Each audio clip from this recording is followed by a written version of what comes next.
प्रिय विद्यार्थियों, नमस्कार। मैं डॉक्टर पवन कुमार जांगिड़, सहायक आचार्य चित्रकला। आज हम विश्व के महान चित्रकारों के जीवन एवं कलावृत्त के अध्ययन के क्रम में तीशियन का अध्ययन कर रहे हैं। इससे पूर्व जो व्याख्यान रहा है उसमें हमने तीशियन के जीवन वृत्त के बारे में जाना। आज हम तीशियन या तीशिया इस कलाकार के कलावृत्त एवं कला कार्य के बारे में अध्ययन करेंगे। पूर्व के व्याख्यान में जैसा मैंने आपको बताया कि तीशियन या तीशिया जिसका समय 1487 से 1576 का रहा, उसका पूरा नाम तिजियानो वेचेलियो है, जो इटली का वयोवृद्ध कलाचार्य कहा जाता है। यह आप पोर्ट्रेट जो देख रहे हो यह तीशियन का है और कहा जाता है कि इटालियन कलाकारों में सबसे अधिक आयु इसी कलाकार ने प्राप्त की। इसका जन्म आल्प्स के एक पहाड़ी नगर केडोर में हुआ और शुरू में वह जेंतिल बेलेनी तथा जियोवानी बेलेनी का शिष्य रहा।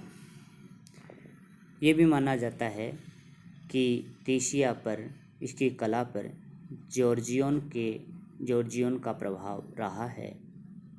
हालांकि जॉर्जियोन इसका गुरु नहीं रहा, लेकिन इसकी कला पर इसका प्रभाव माना जाता या देखा गया है। तीशियन ने 1516 में कुमारी का स्वर्गारोहण नामक चित्र बनाया, जिसके बारे में हम पूर्व में चर्चा कर चुके हैं।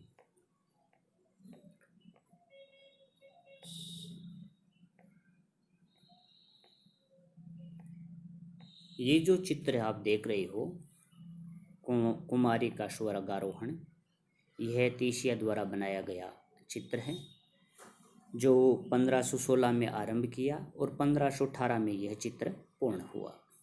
इस चित्र से तीशिया की ख्याति बहुत बढ़ गई और यह चित्र वेनिस में पुनरुत्थान काल का प्रथम उद्घोष भी माना जाता है। जैसे फ्लोरेंस में पुनरुत्थान काल रहा, वैसे ही वेनिस की कला में यह चित्र तीशिया का यह चित्र वेनिस के यहाँ पुनरुत्थान का प्रथम उद्घोष माना जाता है। इस चित्र में आप देख सकते हो, रेड वस्त्रों में मेरे को बनाया है, पूरा पैनल चित्र है। आकृतियों का संयोजन देखो, रंगों की योजनाएं देखो, बहुत ही सुंदर। संपूर्ण अंतराल जो है चित्र का, किस प्रकार चित्रकार ने इसको संयोजित किया है, कहीं से भी यह भारी नहीं लगता और चित्र की संपूर्ण आकृतियों में सौंदर्य, लालित्य और रंगों में बड़ा स्पंदन सा दिखाई देता है। यह 1518 में यह चित्र पूर्ण हुआ, कुमारी का स्वर्गारोहण। इसके बाद में 1520 से 1523 ईस्वी में तीशिया ने बेकस तथा एरियाने नामक चित्र बनाए। ये जो चित्र आप देख रहे हो, बेकस तथा एरियाने, ये चित्र हैं। इस चित्र में झूठे प्रेमी थीसियस द्वारा परित्यक्त एरियाने को मदिरा का देवता बेकस अपने रथ से उतरकर सांत्वना दे रहा है। चित्र में आप देख सकते हो।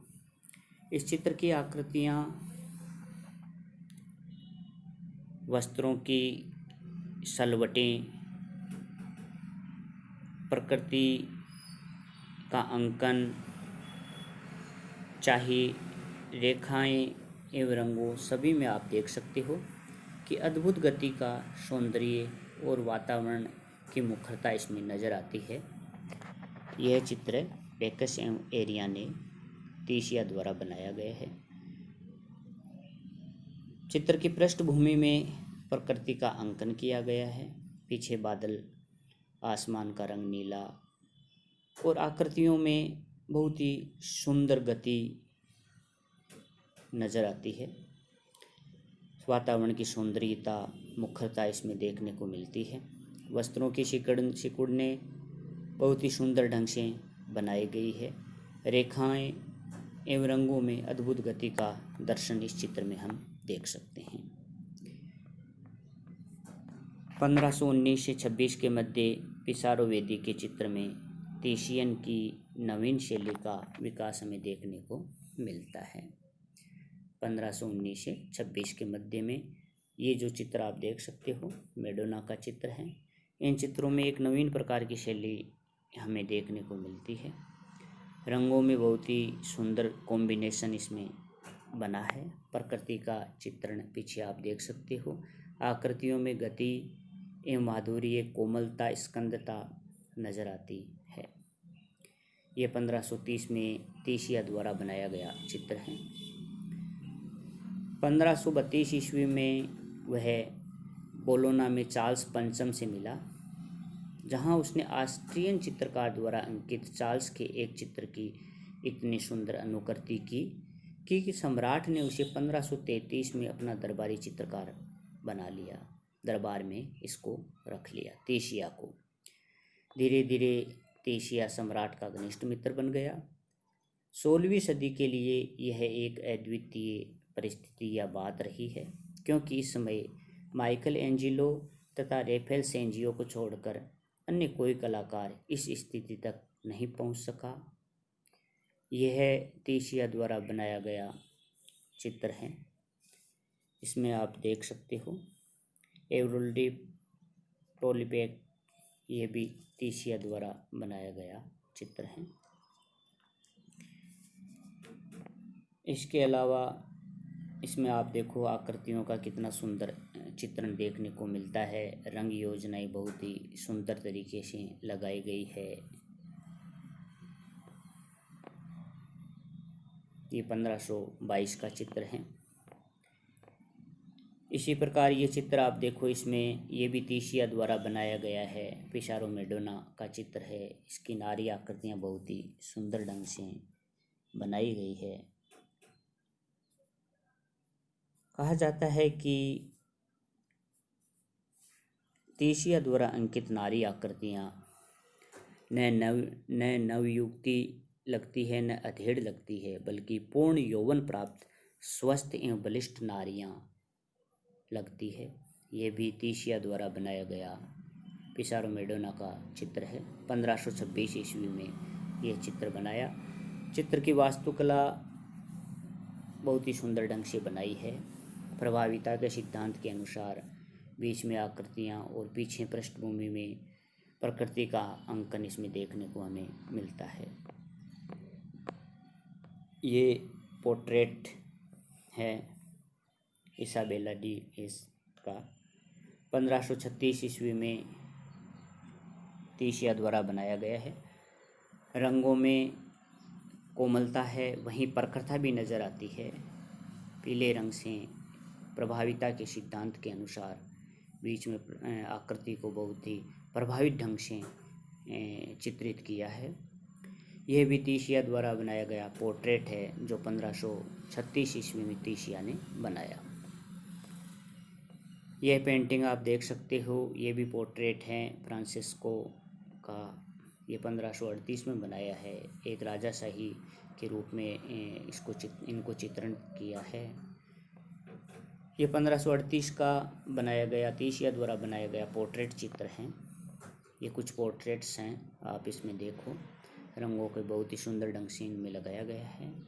पृष्ठभूमि को डार्क करके आकृति को मेन रूप से उभार इसमें दर्शाया गया है। हमारी ध्यान आकृति के सबसे पहले ऊपर पड़ता है, आकृति पर दृष्टि पड़ती है प्रभाविता के सिद्धांत के अनुसार। 1536 का है लाबेला का यह पोर्ट्रेट चित्र हैं।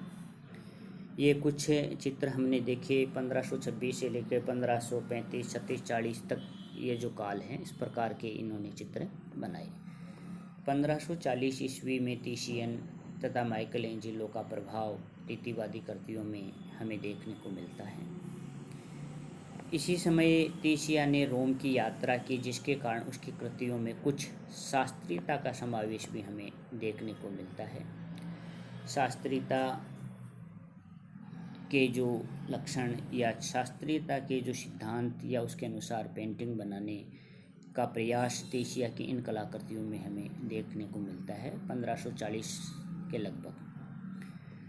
1545-46 में तीसिया ने कुछ पोर्ट्रेट्स और बनाए, जैसे पाल तृतीय तथा उसके पौत्रों एवं दरबारी व्यक्तियों के चित्र बनाए। 1545 से लेकर 1551 के बीच में ये कुछ ऐसे चित्र बनाए तीसिया ने, जो पोर्ट्रेट है, जिसमें पाल तृतीय है, दरबार के व्यक्ति चित्र हैं, इनकी रचना की। इन चित्रों की रचना करने से तीसिया की शैली में एक विशिष्ट स्वरूप देखने को मिलता है। ये पॉल III आप इसमें देख सकते हो। ये 1546 का चित्र है। वस्त्रों की सिकुड़ने चित्र में एक गति का दर्शन हमें मिलता है। आकृतियाँ में भी गति नज़र आती है। चित्र की पृष्ठभूमि और चित्र की जो रेखाओं में हमें गति देखने को मिलती है। यह भी तीसिया द्वारा बनाया गया पोर्ट्रेट ऑफ पॉल III का है। इसमें भी आप वस्त्रों की सिकुड़ने, रंगों की योजनाएं इत्यादि को देख सकते हो, जो वेनिस के कलाकारों की एक पहचान रही है। फ्लोरेंस के कलाकारों ने जैसा कार्य किया, उसी क्रम को आगे बढ़ाते हुए इन कलाकारों ने भी बहुत रंगों को बहुत ही सुंदर ढंग से लगाया है। रंगों में बहुत ही आगे का विकास इन्होंने किया है। मौलिक रचनाएं इन्होंने तैयार की। ये 1546 का चित्र है। ये एक घुड़सवार का चित्र है, जो 1548 में तीसिया द्वारा बनाया गया चित्र है। इसमें भी देखो आप, पृष्ठभूमि में पीछे बहुत ही सुंदर ढंग से इसका अंकन है। कलर बहुत ही सॉफ्ट और कोमल लगाए गए हैं। घुड़सवार का चित्र आप देख सकते हो। 1548 का ये चित्र तीसिया द्वारा बनाया गया है। इसी का उपयोग आगे चलकर पीटर पाल रूबेंस आदि कलाकारों ने भी अपनी व्यक्ति चित्रों में इसी प्रकार का चित्रण किया, या इसका प्रभाव आगे के कलाकारों में हमें देखने को मिलता है। 1555 में चार्ल्स की गद्दी छीन जाने पर तीसियन स्पेन के फिलिप द्वितीय की सेवा में चला गया और वहाँ उसने काव्य एवं पुराण आदि के आधार पर श्रृंगारपूर्ण कथानकों का चित्रण किया है। आगे चलकर तीसिया ने काव्य एवं पुराण आदि के आधार पर श्रृंगार से संबंधित कथानकों का चित्रण किया, जो आप इसमें देख सकते हो। इस प्रकार के श्रृंगारपूर्ण बहुत से चित्र तीसिया ने बनाए हैं। अंतराल में आकृतियों का जो संयोजन है अद्भुत है। पृष्ठभूमि का चित्रांकन देखो, चाहे रंगों का स्पंदन या रंगों में जो एक तरह की गति और सौंदर्य नज़र आता है, वह अद्भुत है। यह वेनिस के कलाकारों की एक विशेषता रही। रंगों को प्रधान या विशेष महत्व देना इन कलाकारों का मेन उद्देश्य या लक्ष्य रहा है। यह चित्र आप देख सकते हो, पर्शियन एंड एंड्रोमेडा का चित्र है। ये 1556 में तीसिया द्वारा बनाया गया है। इन चित्रों में तीसिया ने रंगों का बड़ी ही उन्मुक्तता से और प्रभावशाली शैली के समान प्रयोग किया है। रंगों को बहुत ही उन्मुक्तता से तीसिया ने काम लिया है, जो वेनिस के कलाकारों की एक प्रमुख विशेष बात रही है। आकृतियों की सीमाएं धूमिल अंकित की गई है। कठोरता यहाँ कम हो गई, कठोरता धीरे धीरे समाप्त होने लगी और धूमिल सी नज़र आने लगी, और आकृतियों को रेखात्मक न बनाकर रंगों की धब्बों के रूप में चित्रित करने का प्रयास तीसिया ने किया। इन चित्रों में आप देख सकते हो, रंगों को बहुत ही धूमिल सा अंकित करने की इनकी रेखाएं हैं, जो सीमा रेखाएं हैं, उनको धूमिल अंकित करने का कोशिश की गई है। इन चित्रों में रेखात्मक न बनाकर रंगों के धब्बों के रूप में इनको चित्रित किया तीसिया ने। यह 1559 का चित्र है, जिसको हम कहें कि ये संत की शहादत या संत का बलिदान नामक ये जो चित्र आप देख रहे हो, नीले रंग का टच देकर इसमें बहुत ही सुंदर ढंग से संत की जो शहादत है, बलिदान है, उसको रंगों के माध्यम से बहुत ही एंटिक चित्रित किया है। रंगों के आप देखो किस प्रकार इसमें पृष्ठभूमि में से कुछ रंग बहुत ही चमकते हुए लगाए हैं। 1560 में उसकी कला में बहुत आलोचना होने लगी, लगभग 1560 के लगभग उसकी कला की आलोचना लगी, पर वास्तव में देखा जाए तो वह एक नवीन शैली का आविष्कार करने में लगा हुआ था।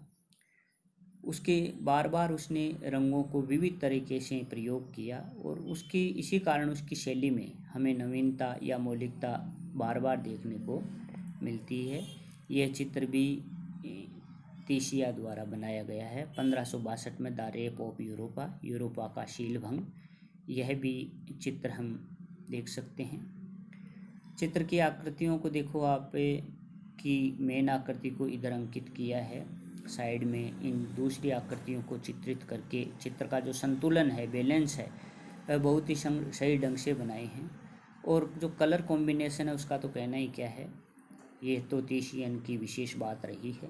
कलर बहुत ही सुंदर ढंग से और अच्छे तरीके से इनमें लगाए गए हैं। सारे रंगों में हमें सामंजस्य देखने को मिलता है। ये 1562 का चित्र है, यूरोपा का शीलभंग। यह चित्र आप जो देख रहे हो इसमें भी देखो मेन आकृति को रंगों के माध्यम से प्रभाविता के सिद्धांत से दर्शाया है। और मेन आकृति पे ही सबसे पहले हमारी नज़र जाती है, पृष्ठभूमि को डार्क करके मेन आकृति को उभार दिया है इसके अंतर्गत।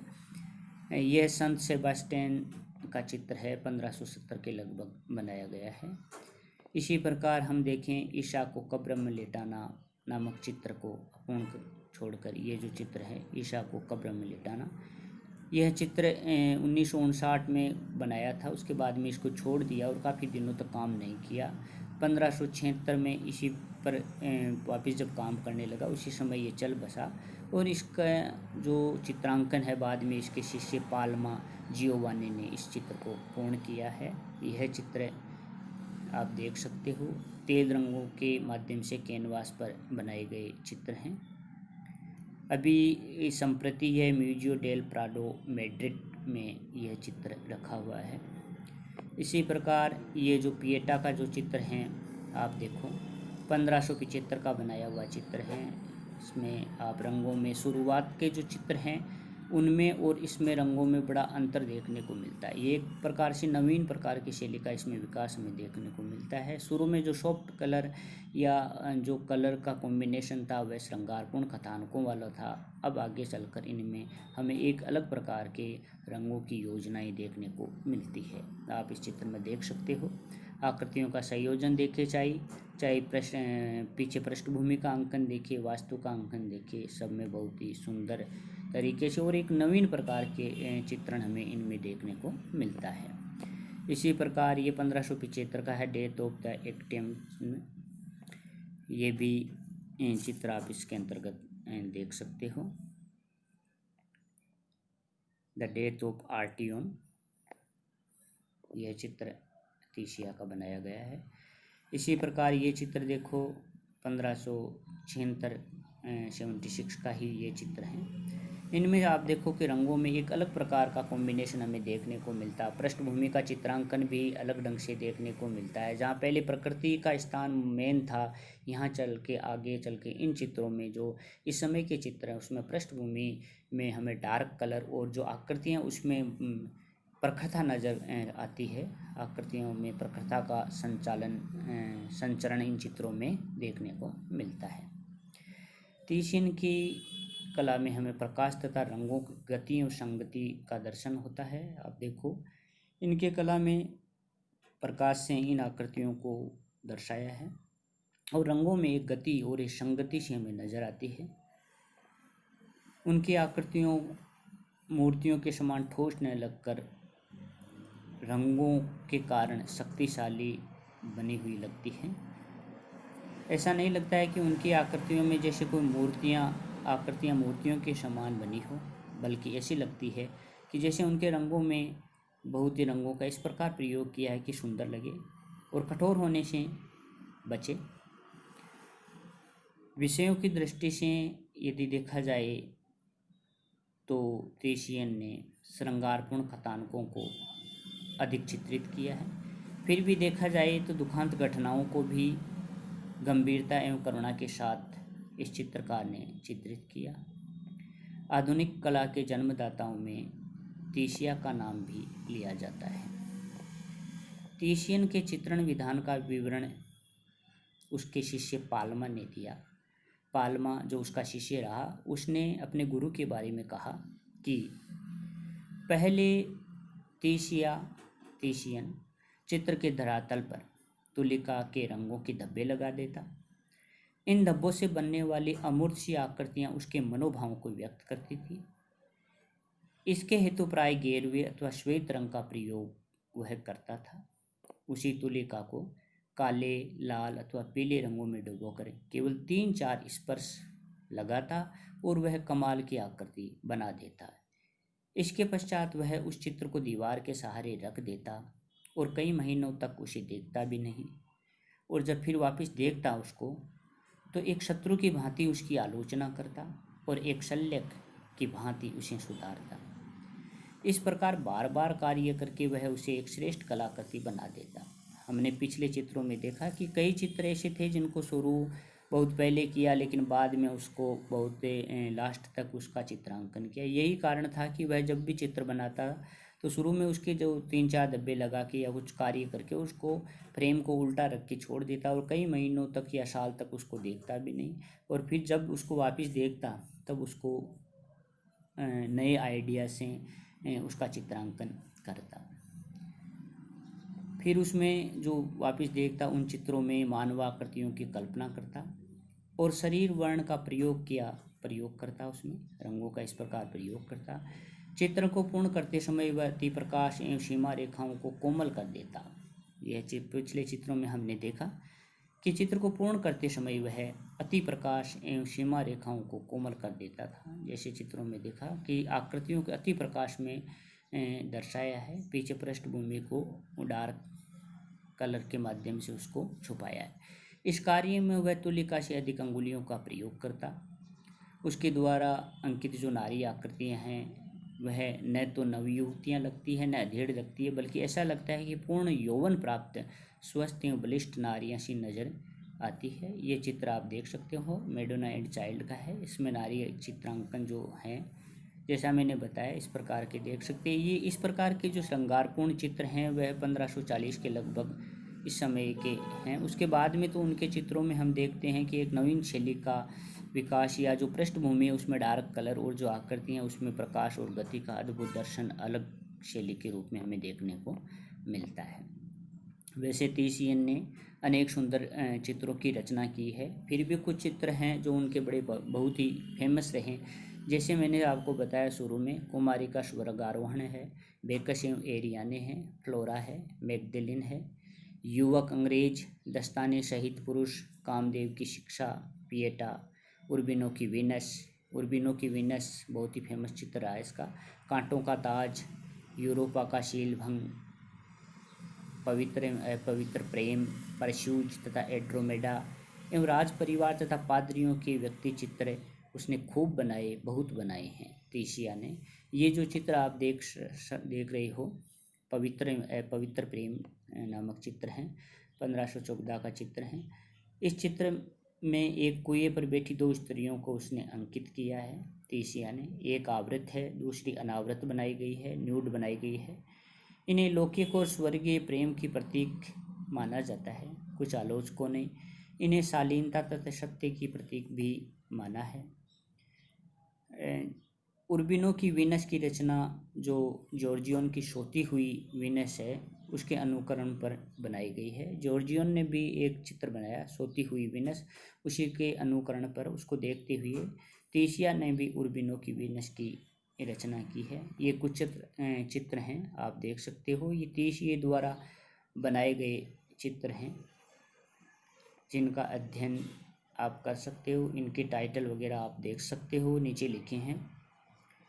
इस प्रकार हम देखते हैं कि तीसियन ने आधुनिक कला में बहुत ही कार्य किया। इसका योगदान बहुत महत्वपूर्ण है और विश्व के महान चित्रकारों में इसकी गिनती हम कर सकते हैं। इसने अलग ही प्रकार के रंगों का, या यूँ कहें कि वेनिस की कला में हमें इनका चित्रांकन देखने को मिलता है। इससे पूर्व जो व्याख्यान रहा वेनिस की कला, उसके अंतर्गत हमने जब बात करी कि वेनिस की कला में जो जहाँ हमें फ्लोरेंस की कला में धार्मिकता देखने को मिली, वहीं आगे चलकर वेनिस की कला में प्रकृति का गहन अध्ययन हमें देखने को मिला है। जैसे तीसिया के इन चित्रों में हम देख सकते हैं, कुछ हद तक धार्मिक चित्रांकन कम हुआ और प्रकृति का अंकन पृष्ठभूमि में ज़्यादा देखने को मिला। इनके हम बात करें, जैसे अनावृत स्कंदों पर छाया प्रकाश की क्रीड़ा हमें इनके चित्रों में देखने को मिलती है। ये जो देख सकते हो इन चित्रों में आप, इसमें देखो आप किस प्रकार छाया प्रकाश को अद्भुत गति प्रदान की गई है। मेन आकृतियों पर प्रकाश को दर्शाया है। इनमें रूप की कोमल बाह्य सीमा रेखाएं हमें बिल्कुल धूमिल सी नज़र कर दी। जहाँ फ्लोरेंस के कलाकारों के चित्रों में कुछ कठोरता सी नज़र आती है, वहीं बाएं सीमाएं रेखाएं बहुत ही सुंदर और कोमल बनाई गई है। वस्त्रों की सिकुड़ने सुंदर दिखाई देने वाली सिकुड़ने बहुत ही सुंदर ढंग से इनमें चित्रित की गई है। वेशभूषा की तड़क भड़क आकृतियां भी हमें देखने को मिलती है, जैसे कई चित्रों में आप देख सकते हो। जैसे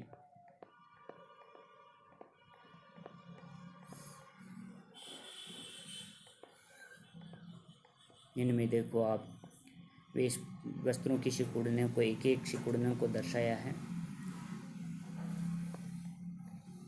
वस्त्रों की सिकुड़ने देखो, वेशभूषा में तड़क भड़क इन चित्रों में हमें नज़र आती है। आकर्षक रंग योजनाएं इन चित्रों में हमें लगाई देखने को मिलती है। और सबसे मेन बात है, इनकी मुखाकृतियाँ और मानवाकृतियों में जहाँ शालीनता है, वहीं अभिव्यक्तिपूर्ण ये आकृतियाँ हमें देखने को मिलती है। जो वेनिस के कलाकारों के प्रमुख लक्ष्य थे, वह सारे हमें टीशियन की इन कलाकृतियों में देखने को मिलती है। इनका उद्देश्य ये था कि जो आँखों को अच्छा लगे उसी को ये प्राथमिकता देते। इन्होंने विषय को कुछ हद तक गौण करके रंगों को विशेष प्राधान्य या विशेष रूप से इनका जोर रंगों पे रहा। तकनीकी दृष्टि से इन कलाकारों ने, तीसिया ने अभिव्यक्ति का प्रधान अंग रंग को माना। इनके चित्रों में हम देख सकते हैं कि अभिव्यक्ति में विशेष रूप से रंग को महत्व दिया गया है और रंगों के द्वारा ही इस कलाकार ने सौंदर्य के साथ साथ भय मिश्रित आनंद को भी व्यक्त किया है। इस प्रकार आज हमने टीशियन की कलाकृतियों के बारे में जाना, उनकी कला के बारे में अध्ययन किया है। ये सारे जो कार्य हैं टीशियन या तीसिया के द्वारा किए गए कार्य हैं। इन सब को आप चित्रों के माध्यम से देख सकते हो। ये जो सारे पेंटिंग्स हैं, चित्र हैं, इसका अध्ययन आप इन चित्रों के माध्यम से कर सकते हो। धन्यवाद।